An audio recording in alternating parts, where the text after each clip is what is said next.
Let me tell you about one of the most accomplished scholars to ever come out of Richmond County, Georgia Tech alumni George P. Burdell. His academic achievements are legendary. His war record is commendable, and he is a man of strong convictions, sharing his opinions in letters to the editor of newspapers across the state, most frequently supporting his alma mater, Georgia Tech. George P. Burdell is many things, but real is not one of them. In 1927, William Edgar "Ed" Smith, a Richmond Academy grad from Augusta, was filling out his Georgia Tech enrollment papers. He had 2 sets. As a joke, Smith thought he would enroll his former ARC principal, George P. Butler, an ardent University of Georgia Bulldog.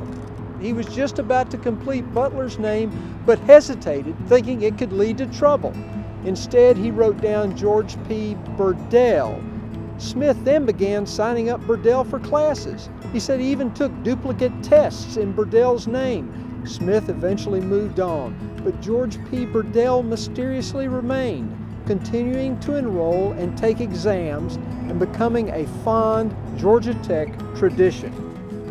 When Georgia Tech finally went to computerized class scheduling in 1969, it thought it had finally found a way to stop its phantom scholar. But did it? I'll tell you about that when we get back.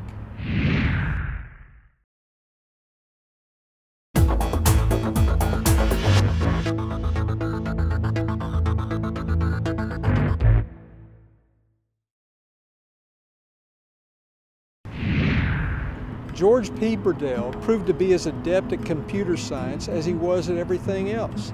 He signed up for every single class, 3,000 credit hours, and he wasn't always studying. During World War II, the name George P. Burdell began showing up on wartime rosters. He was officially listed on the flight crew of a B-17 bomber, flying 12 missions over Europe with the 8th Air Force in England. And while Mr. Burdell is seldom seen today, he is frequently paged at hotels and airports and sporting events. In 1990, when Georgia Tech was on the field clinching its football national championship, George P. Burdell was being paged over the PA system at the Citrus Bowl. In later years, he has been known to sign his name to newspaper letters to the editor, usually to assail some critic of his beloved Georgia Tech.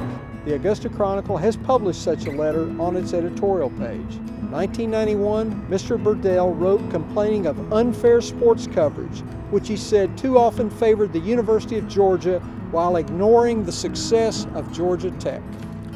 A few days after the letter was published, the Chronicle had to admit in print that it was a hoax. Phil Kent, then the Chronicle's editorial page editor, angrily denounced the alias that someone would hide behind. Mr. Kent, I should tell you, was a University of Georgia grad, and somewhere George P. Burdell of Georgia Tech was smiling.